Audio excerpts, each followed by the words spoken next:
Mi kthehemi në studio të flasim tani për një ngjarje të rëndë dhe të përsëritur. Duhet thënë, dy adoleshentë, të cilët janë zënë me mjete prerëse në Kamës, ndodhen aktualisht në gjendje të rëndë pranë spitalit të traumës. Aty ndodhet edhe kolegi Alketa Shaba për të raportuar. Alketa, të përshëndes, është thënë që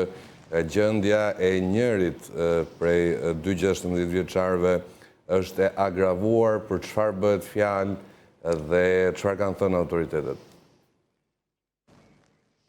Të përshëndes, Gjoj, ndodhem në Spitalin Universitar të Traumës këtu, ku dy 16 vjeçar për marrin mjekim të specializuar. Njëri prej tyre shetit e tij është në gjendje të rëndë shëndetësore për shkak se ka dy plagë në trup, është goditur 2 herë me thikë, ka konkretisht një plagë e cila i ka prekur mushkrin dhe dyshohet se i ka prekur edhe zemrën dhe prej më shumë se një ore po kryen ekzaminimet nga ana e mjekëve për të përcaktuar gjendjen e tij, siç tash në gjendje të rëndë po mbahet në monitorim të vazhdueshëm nga ana e bluzave të bardha, ndërkohë që 16 vjeçari tjetër i cili po ashtu po merr mjekim në këtë spital është në gjendje stabil, edhe ai ka një plagë në gjoks, por gjendja e tij shëndetësore është fatmirësisht paraqitet e stabilizuar dhe është jashtë rrezikut për jetën nga konflikti i cili u shënua ditën e sotme me zitën e sotme rreth orës 11 në Kamës, jashtë ambjenteve të shkollës Ibrahim Rugova, konkretisht në bulevardin Nën Tereza, mbeti në fakt i plagosur edhe një tjetër 16 vjeçar, bashkëmoshatari i dy tërmitëve që ndodhen tek trauma, i cili në fakt ka plagë sipërfaqësore apo dëmtime sipërfaqësore dhe fatmirësisht dhe ai është jashtë rrezikut për jetën. Bëhet fjalë në fakt për një konflikt i cili u shënua mes një grupi të miturish, ku përveç të plagosurve që ndodhen secili në spital, të tjerët janë shoqëruar të gjithë në komisariatin e Kamës dhe do të merren secili në pyetje. Në fakt, procesi i marrjes në pyetje nga ana e shefit të komisariatit dhe nga ana e grupit të hetimit nuk ka nisur ende për shkak se duhet prania i të gjithë prindërve të miturve. Duhet të thonë që mosha e tyre është gjitha e njëjtë, pra kemi të bëjmë me fëmijë të moshës 16 vjeç dhe ka edhe 15 vjeçar të cilat janë përfshirë në këtë konflikt dhe pritet që të paraqiten të gjithë prindërit, si edhe të ketë prani të psikologëve në momentin që do të bëhet seanca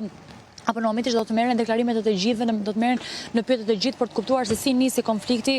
mes tyre, në rast se ka qenë një konflikt i çastit apo jo, apo në rast se ka qenë një konflikt i mbartur mes këtij grupi personazh apo mes dy personave që kanë vitetur të plagosur, si edhe personave të tjerë që kanë goditur. Paraprakisht bëhet me dije se është ka qenë njëri një 16 vjeçar tjetër i cili ka goditur me thikë. Konkretisht këta 3 persona që po marrin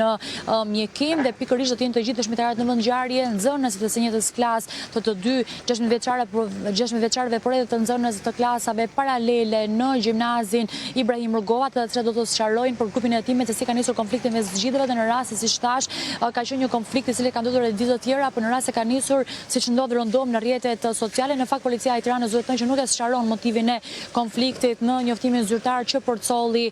për mediat. Në fakt thotë se konflikti është shënuar në orën 10:50 minuta, që në fakt përkon edhe me orën kur ndodh pushimi i shkurtër në shkollë, çka do të thotë se të miturit kanë dalë në pushim të shkurtër dhe mund të kenë ndodhur konflikti pas pushimit të shkurtër. Të gjitha ata nuk kanë marrë pjesë në orën e 4 të mosimore, por siç është një gjë që do të sqarohet më vonë nga ana e grupit hetimor dhe pritet po ashtu të zbardhë dëshmia e secilit prej të miturve që është shoqëruar ditën e sotme në komisariatin e Kamës. Siç thash, fatmirësisht njëri prej 16 vjeçarëve është në jashtë rrezikut për jetën dhe është në gjendje të mirë, ndërkohë që mbetet për të parë ecuria në mënyrë në vijim me 16 vjeçari tjetër i cili ndodhet në gjendje të rëndë, në rast se ky fundit do të jetë në gjendje të bluzat e bardha që ta mbajnë në spitalin e traumës dhe të japin të gjithë mjekimin e specializuar pikërisht në këtë spital, apo në rast do të jetë e pamundur dhe më pas do duhet që ky fundit të transportohet jashtë vendit për të marrë mjekim më të specializuar se kaq. Në fakt, pas krave të mi ndodhen edhe familjarët e dy 16 vjeçarëve të cilët me mirëkuptim kërkuan që të mos i filmojmë dhe të mos marrim një prononcim nga ana e tyre. Duhet kuptuar në fakt të gjendja e tyre e tronditur në këtë momente për shkak se kemi të bëjmë me 2 fëmijë të cilat po marrin siç thash mjekim dhe siç edhe ti edhe në krye të herës është një ngjarje në fakt e përsëritur ku pa mbushur viti nga vdekja e 15 vjeçarit Martin Cani, kemi një tjetër ngjarje kaq të rëndë që po ashtu shënohet pranë ambienteve të shkollës. Në fakt prokuroria e Tiranës në këtë moment duhet të sqarojë se si ka nisur konflikti mes miturve dhe në rast se ka patur apo jo prezencë policore në momentin që ka ndodhur konflikti, pas drejtoria e përgjithshme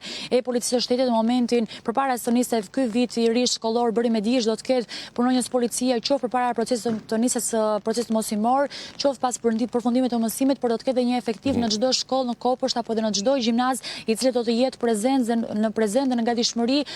për të parë apo dhe për të parandaluar çdo konflikt të mundshëm që mund të ndodhi mes të miturve dhe prokuroria e Tiranës duhet të sqarojë dhe duhet të hetojë pikërisht këtë në rast se ka patur apo jo policë në vendin e ngjarjes apo në rast se kemi të bëjmë një konflikt të mbartur ku ka patur dieni qoftë mësuesja e klasës, drejtoresha e shkollës, psikologu i shkollës apo edhe persona të tjerë që nuk kanë mundur ta raportojnë atë tek autoritetet përkatëse, duke sjellë në këtë mënyrë edhe një përsëritje të asaj ngjarje që u shënua në nëntor të vitit të kaluar në shkollën 9-vjeçare Fanoli në kryeqytet. Atjera ke shumë të drejtë, madje edhe një ditë më parë kryeministri Edi Rama ka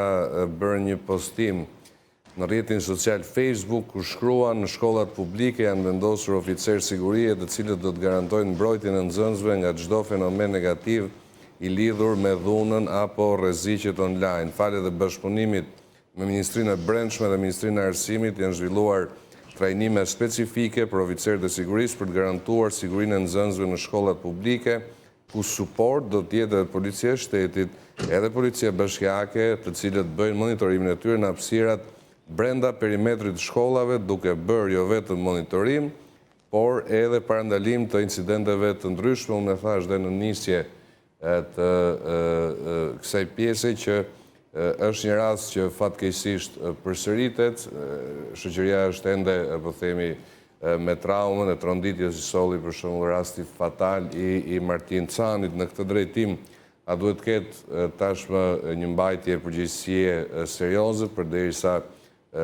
krimi ndodh mes adoleshentëve një ditë pas një postimi të tillë i cili, po themi, na gëzoi të gjithëve për shkak se ka qenë një nevojë e cila është kërkuar vazhdimisht nga prindrit, nga mësuesit, nga të gjithë elementët e shoqërisë tonë që, po themi, merren çdo ditë me fëmijët. Patjetër që po Gjoj, ndaj dhe u ndala pikërisht në njoftimin që përcoi drejtoria e përgjithshme e policisë së shtetit në prag të fillimit të vitit të ri shkollor dhe madje ne së bashku kemi bërë një raportim nga shkolla Atzef Pllumi për masat që kishte marrë policia e shtetit në prag të nisjes së vitit të ri shkollor, ku ishte vetë policia ajo që thash do të ketë prezencë policore jo vetëm pranë shkollave, pranë perimetrit, pra në afërsi të shkollave, por po ashtu edhe përgjatë të gjithë rrugëve, qoftë në kryeqytet, por edhe në të gjithë vendin për të bërë në këtë mënyrë një ruajtje të sigurisë të gjithë nxënësve në momentin që ata të fundit të çëshërojnë në shkollë, por edhe do të ketë një ruajtje të tyre dhe një monitorim të vazhdueshëm nga ana e policisë në momentin që do të jenë në orën e shkurtër të pushimit apo edhe në momentin që do të mbarojë procesi mosimor për të parandaluar çdo konflikt, çdo sherr apo çdo incident të mundshëm që mund të ndodhë mes tyre dhe madje ishte po ashtu po policia e shtetit ajo që thash do të kishte një po themi një komunikim të vazhdueshëm qoftë me drejtoreshën e secilës shkollë, qoftë me psikologët e shkollës dhe madje do të bëheshin edhe trajnime nga ana e policisë me secilin nga këta pikërisht në mënyrë që të gjithë psikologët apo dhe drejtorët e shkollave të përcjellnin pranë autoritetit të policisë apo pranë autoriteteve të tjera çdo konflikt që mund të identifikojnë nga ana e tyre apo që mund të përcjellej tek ata nga vetë nxënësit dhe pra ndaj u ndala dhe pikërisht që prokuroria e Tiranës duhet ta hetojë pikërisht këtë element, pasi është një element shumë i rëndësishëm, sepse në rast do të kishte punonjës të policisë atëherë ndoshta mund të kishim një shmangje të këtij incidenti që është shënuar ditën e sotme në shkollën pranë shkollës Ibrahim Rugova, pavarësisht se ka qenë një sherr dhe një konflikt i cili është shënuar disa metra larg shkollës pra jashtë ambienteve të këtij gjimnazi, prapse prapë nuk e largon përgjegjësinë e policisë, po themi, edhe në këtë incident dhe ajo çfarë është më e frikshme apo më rrezikshme është pikërisht sepse kemi të bëjmë një ngjarje të përsëritur, jo vetëm ngjarja e rëndë e Martin Canit, por kemi patur edhe vrasjen e Fation Bicet, një tjetër 15 vjeçar i cili u vra po ashtu në Gramsh, por edhe incidente të tjera që janë shënuar me të mitur me të kësaj grupi moshe, qoftë në shkollat 9-vjeçare apo qoftë në gjimnaze, por kemi patur dhe raste që janë identifikuar nga ana e policisë së shtetit, një operacion i cili nisi menjëherë pas ngjarjeve që shënuan në nëntor të vitit të kaluar në shkollën Fanoli, ku pati kontrolle të vazhdueshme që u kryen nga ana e policisë, qoftë në